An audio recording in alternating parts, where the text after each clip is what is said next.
Depuis les conclusions du Grenelle de l'environnement, le secteur BTP a saisi peu à peu l'importance de l'enjeu de la construction durable et écologique pour son développement. À l'image de la FFB de l'Essonne qui organisait les 7 et 8 novembre dernier pour la première fois un salon entièrement dédié aux solutions pour construire durable et économique baptisé Batidéfi 91.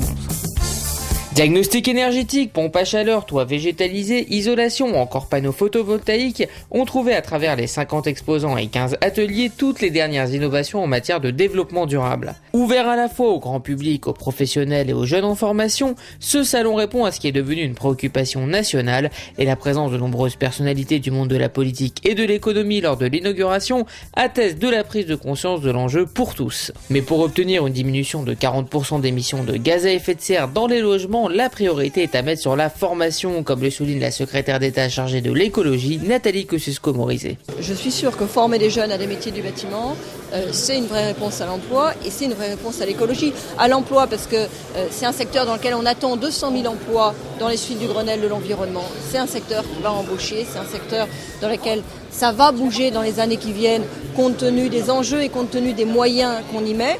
Et puis c'est une réponse dans le secteur de l'écologie parce qu'on veut faire moins 40% de gaz à effet de serre dans les logements. Encore une fois, on s'en donne les moyens. On le fera seulement avec des professionnels bien formés.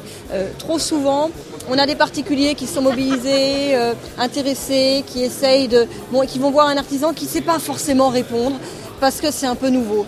Je crois que c'est bon pour le particulier, pour l'environnement, pour l'artisan, pour l'économie, que cet artisan-là puisse se former et puisse répondre à ce besoin qui est un vrai besoin, qui est une vraie demande et qui est financé. Et pour Serge Dassault, sénateur et maire de Corbeil-Essonnes, montrer les métiers aux jeunes sur le terrain fait naître à coup sûr des vocations pour des filières qui mélangent technicité et éthique.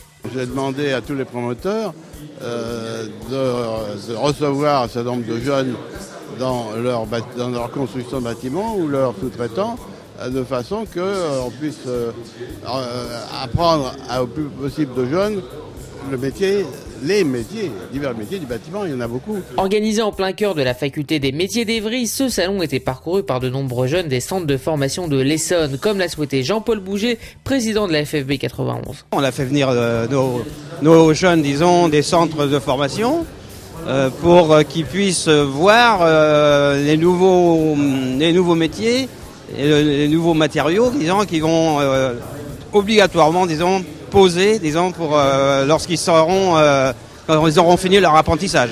Pour Nicolas Campeau, professeur de plomberie au CFA de Brétigny, ce salon est aussi un outil pédagogique. On leur donne des cours sur l'énergie renouvelable, mais le fait de les présenter dans un salon comme ça permet d'affiner leurs connaissances et développer un peu tout ça avec eux.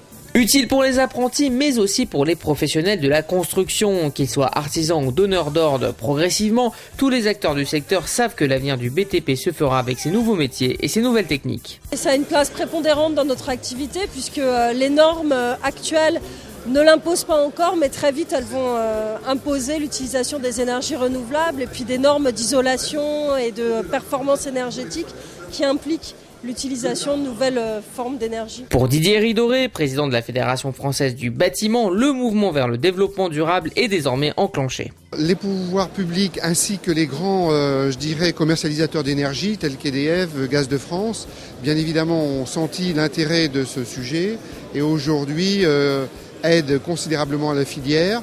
Et grâce à ces grands développeurs d'énergie, ces grands commercialisateurs, ainsi qu'au gouvernement, eh bien, nous pouvons mettre en place des modules de formation, je dirais incontournables et capitaux, qui permettent bien évidemment à nos salariés et à nos entreprises de pouvoir se tourner vers ces nouveaux métiers et vers ce développement écologique que l'on attend. Durant les 2 jours de salon, les exposants ont dû répondre aux nombreuses questions des particuliers venus se renseigner sur la rénovation de leur habitat. Alors nous avons beaucoup de la visite de particuliers, donc des personnes qui sont intéressées par tout ce qui sont nos diagnostics techniques pour la vente surtout de leurs biens ou éventuellement pour des informations complémentaires sur les parties techniques des diagnostics. Je suis toujours intéressé par tous les systèmes d'isolation pour changer un peu de voir entre les produits qui sont classiques tels que la laine de verre.